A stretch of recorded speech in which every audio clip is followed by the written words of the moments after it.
நம்ம பேருக்கு பின்னாடி யார் பேருக்கு பின்னாடி ஜாதி பேர் இல்ல, அதனால ஜாதி தமிழ்நாட்டில் இல்லையான்னு கேட்டுறாதீங்க. எல்லாருமே ஈவன் எம்எல்ஏ எலெக்ஷன்ல கூட ஜாதி பார்த்து தான் எம்எல்ஏ டிக்கெட் கொடுக்குறாங்க, அதெல்லாம் கரெக்ட் தான். பட் ஆனா நம்ம பேருக்கு பின்னாடி ஜாதி இல்லாம இருக்கிறதுல எவ்வளவு பவர்ஃபுல்லான விஷயம் இருக்குன்னு சொல்றேன். நாம $1 trillion நான் போட்டதுக்கு அப்புறம் குஜராத்ல இருந்து ஒரு IAS ஆபீசர் என்ன பார்க்க வராரு. தமிழர் ஆனா குஜராத்ல 15 வருஷமா இருக்காரு. அவர் குஜராத் கேடர்ல IAS ஆயிட்டாரு. அங்க இருந்துட்டு என்ன பார்க்க சார், நீங்க $1 trillion எல்லாம் பண்றீங்க, நாங்க குஜராத்லயும் பண்ணணும்னு நினைக்கிறோம், என்ன எங்களுக்கு ஹெல்ப் பண்றீங்க? கண்டிப்பா சார். நான் தமிழ்நாடு பத்தி பேசினா இந்தியாவுக்கு எதிரி மாதிரி என்ன பாத்துறாதீங்க தயவு செய்து.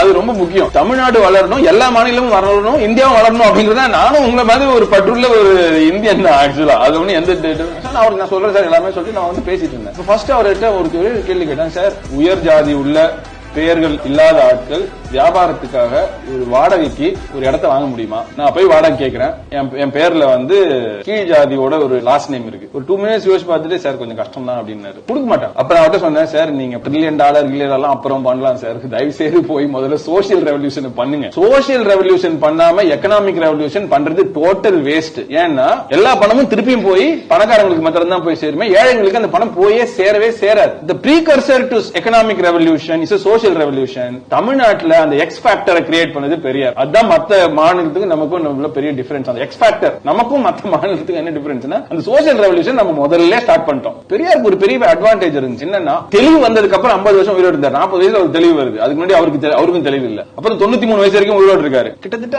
53 வருஷம் அடின்னு பயங்கர போல்டா அடிக்கிறாரு. அப்பதான் இந்த சோசியல் ரெவல்யூஷன் நமக்கு நடக்குது. இல்லன்னா இவ்வளவு மத்த மாநிலத்துல பெரியார் இல்ல. கொஞ்சம் பாத்தீங்கன்னா அந்த பூலே யோஜனா இவங்க எல்லாம் மகாராஷ்டிரால அந்த இது பண்ணிருப்பாங்க. அதை தவிர வேற எந்த மாநிலத்திலும் இவ்வளவு பெரிய ரெவல்யூஷன் நடக்கவே இல்லை. சோ அப்படி பண்ணிருந்தாங்கன்னா, எல்லா மாநிலத்திலும் பண்ணிருந்தாங்கன்னா, நமக்கு நடந்த சோசியல் ரெவல்யூஷன் எல்லா மாநிலம் நடந்துருச்சுன்னா இந்தியா இன்னைக்கு கிட்டத்தட்ட அமெரிக்காவே மாறி இருக்கும். நம்ம தமிழ்நாடோட மாடலே பாத்தீங்கன்னா centrism, which is left leaning centrism னு சொல்லுவோம். அண்ணாவோட political ideology left leaning centrism. left leaning centrismனா என்னன்னா, you want to be in the center but if you have a doubt we err on the left side. நமக்கு doubt வந்துருச்சுன்னா right பக்கம் போகாம left பக்கம் போயிரும். அதான் left leaning centrism. ஓகேங்களா? அப்ப இது சென்ட்ரிசம்னாலே ஒரு ஹைபிரிட் மாடல் தான். கேபிட்டலிசமும் கிடையாது, சோசியலிசமும் கிடையாது. எங்கெங்கெல்லாம் கேபிட்டலிஸ்டிக் வியூ எடுக்கணுமோ அங்கெல்லாம் கேபிட்டலிஸ்டிக் வியூ எடுக்கணும். எங்கெங்கெல்லாம் சோசியலிஸ்டிக் வியூ எடுக்கணும் சோசியலிஸ்டிக் எடுக்கணும். ஏன்னா எல்லா ப்ராப்ளத்துக்கும் ஒரே ஆன்சர் கிடையாது அப்படிங்கிறது தான் ரியாலிட்டி. வாழ்க்கையில நமக்கே தெரியும் அது. சோ அதே மாதிரி தான் இந்த UBS வெர்சஸ் UBI. UBIயும் எங்க தேவையோ அங்க UBI கொடுங்க,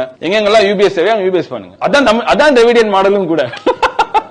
ட்ரீம் தமிழ்நாடு பேஸ்ல ஒரு ரிசர்ச் பண்ணவங்க. தமிழ்நாட்டுல ஒரு 150 பிராண்ட்ஸ் இருக்கு. பிராண்ட்னா என்ன அப்படின்னு கேட்டீங்கன்னா, இப்போ ஒரு ஆவின் இருக்கு, இல்ல ஒரு ராம்ராஜ் காட்டன் இருக்கு, ஒரு அருண் ஐஸ்கிரீம் இருக்கு, ஒரு கிஸ்ஃப்ளோ இருக்கு, ஒரு ஜோகோ இருக்கு, ஃப்ரெஷ் ஒர்க்ஸ் இருக்கு. இதெல்லாமே பிராண்ட்ஸ்.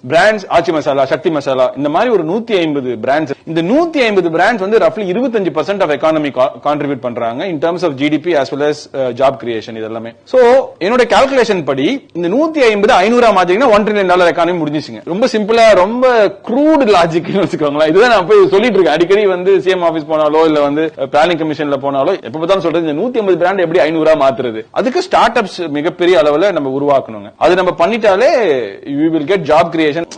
நம்ம அடுத்த மாஸ்டர் ஸ்ட்ரோக் என்ன அப்படின்னு கேட்டீங்கன்னா, ஸ்கூல் எஜுகேஷன் பண்ணோம், காலேஜ் எஜுகேஷன் பண்ணோம், ஜாப் கிரியேஷன் விட்டுட்டோம். அந்த 15 இயர்ஸ்ல அந்த 15 இயர்ஸ்ல அந்த ஜாப் கிரியேஷன் பண்ணிருந்தோம்னா அவங்க அந்த क्वेश्चन கேட்டிருக்கிறதுக்கு வாய்ப்பே இருந்திருக்காது. அதையும் நம்ம அடிச்சு தூள் கலப்பி இருக்கலாம். இப்ப அதான் பண்ண போறோம். அதான் இந்த ஸ்டார்ட் அப் மிஷன் அதெல்லாம் மிகப்பெரிய அளவுல முன்னேறிட்டு இருக்காங்க.